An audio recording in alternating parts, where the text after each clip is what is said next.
प्रिय छात्रों नमस्कार। आज हम लोग पढ़ेंगे लंबाई के मापन।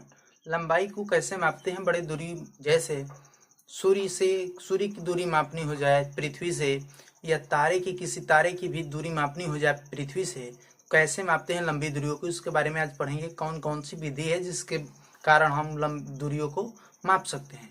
तो लंबाई के मापन किस विधि से करते हैं, तो सबसे पहले हम लेते हैं लंबन विधि। ठीक है, लंबन विधि, इस विधि में क्या होता है इसके बारे में अभी जानते हैं। लंबन विधि, ठीक है। लंबन विधि में क्या होता है कि जो प्रेक्षण बिंदु होते हैं उनके जो जिससे उसको देखा जाता है, मान लो कि कोई एक यही मान लो कि यहाँ हम मार्कर ले लेते हैं यहाँ से यहाँ तक, अपने एक आंख बंद करके फिर उसको देखते हैं और फिर दूसरी आंख बंद कर देखते हैं, तो उसकी स्थिति में थोड़ा परिवर्तन दिखाई देता है।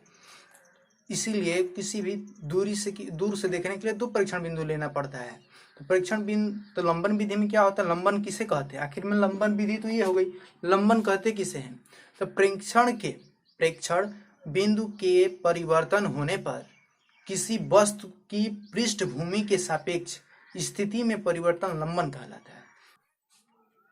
लंबन देखते हैं तो इसका परिभाषा हो जाएगा कि प्रेक्षण बिंदु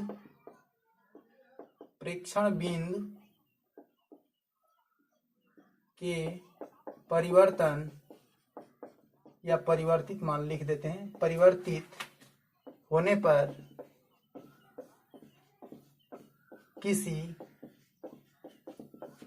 वस्तु की पृष्ठभूमि, ठीक है, वस्तु की पृष्ठभूमि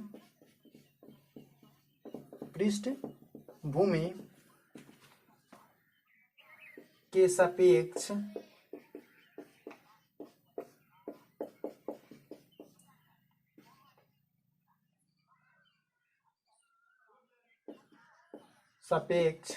स्थिति में परिवर्तन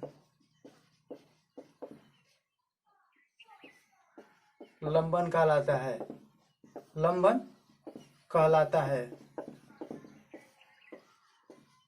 तो लंबन किसे कहते हैं, तो प्रेक्षण बिंदु के परिवर्तित होने पर किसी वस्तु की पृष्ठभूमि के सापेक्ष स्थिति में जो परिवर्तन आता है उसे लंबन कहलाता है। यानी कि अभी पहले बताया कि जो मार्कर या कोई भी पेंसिल ही ले लो, उनको एक आंख को बंद कर एक आंख से देखते हैं तो उसकी स्थिति में अलग परिवर्तन आ जाएगा, और फिर दूसरी आंख बंद कर देखते हैं, यानी कि दोनों आंखों को बारी बारी से बंद कर देखते हैं उसे, तो उसकी स्थिति में परिवर्तन दिखाई देता है। इसी को क्या बोलते हैं, लंबन। ठीक है, तो लंबन में कैसे देखते हैं, तो मान लो कि कोई हमें यहाँ पे एक ग्रह है, ठीक है, हमें पृथ्वी से यानी कि यहाँ से हमें क्या करना है, इस ग्रह की दूरी को मापना है। ठीक है, तो हम दो प्रेक्षण बिंदु लेंगे जिनको, यानी कि दो प्रेक्षण बिंदु से हम उसको क्या करेंगे, एक साथ ही देखेंगे। ठीक, एक साथ देखने का अर्थ है कि यानी कि यहाँ पर कोई ग्रह है और हम दो इन स्थानों से क्या करें, एक साथ देख रहे हैं जिसकी स्थिति में कोई परिवर्तन ना हो, इसलिए तो यहाँ से हम किसी ग्रह को देखते हैं और यहाँ से भी किसी ग्रह को देखते हैं, और दोनों स्थानों से हम एक साथ देखेंगे। ठीक है, एक साथ देखने पर इनकी बीच की दूरी मान लो कि d है और इनकी भी बीच की दूरी मान लो कि d है, दोनों के बीच की दूरी d है, और इनके जो बीच यानी कि यहाँ स्थान A है और यहाँ एक स्थान B है, और इन दो प्रेक्षण, ये एक प्रेक्षण बिंदु A है, प्रेक्षण बिंदु B है, इन दोनों प्रेक्षण बिंदुओं की बीच की दूरी मान लो कि B है।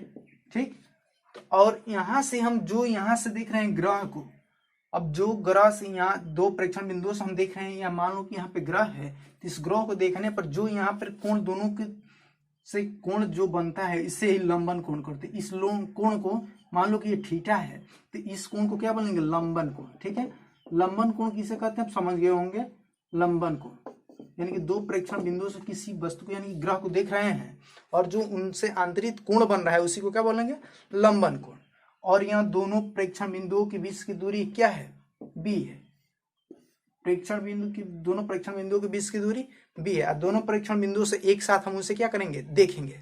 ठीक है, तो अब लिख दो इसके बारे में, मान लेते हैं कि दो प्रेक्षण बिंदुओं के बीच की दूरी क्या होती है, उसको क्या बोलते हैं, इसको, इस दो प्रेक्षण बिंदुओं के बीच की दूरी को हम आधारक बोलते हैं। इन दोनों के बीच की दूरी को क्या बोलेंगे, आधारक। इसकी परिभाषा लिख लेते हैं ना, दो प्रेक्षण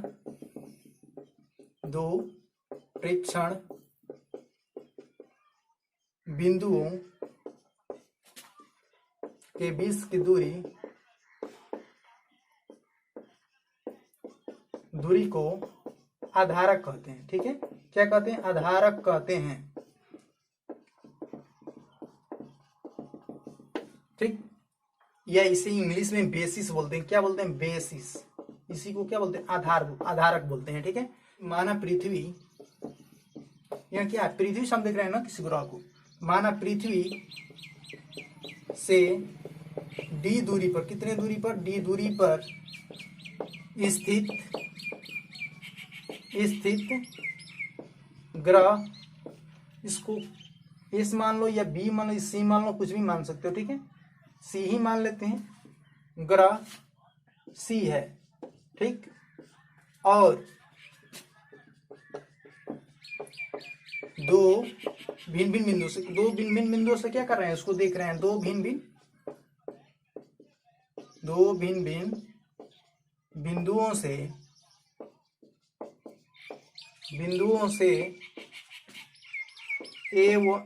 दो बिंदु कौन कौन से? ए एवं बी से एक ही साथ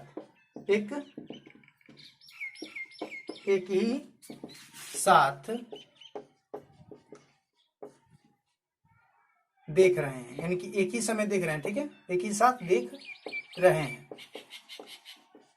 उसके बाद से दोनों बिंदुओं के बीच की दूरी को हम आधारक बोलते हैं। जैसे किस इन दोनों के बीच की दूरी क्या माने? बी माने। इसी को आधारक कितना है? हमारा बी है। तो बिंदु ए व बी के बीच की दूरी क्या है? ए बी बराबर क्या है? बी है। ठीक है, बीच की दूरी आधारक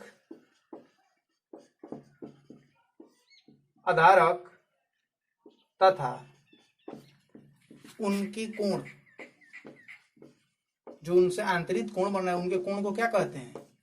लंबन कोण कहते हैं। लंबन कोण कहते हैं। ये आधारक है।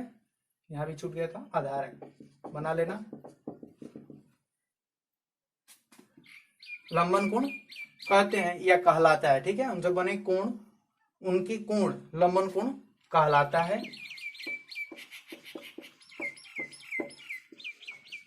ठीक, अब यहां से हम जानते हैं कि कोई भी कोण बराबर क्या होता है? तो चाप बाटा में त्रिज्या। कोण बराबर क्या होता है? सूत्र चाप बाटा में त्रिज्या। तो हमारा मान लो कि यहाँ क्या है? चाप है।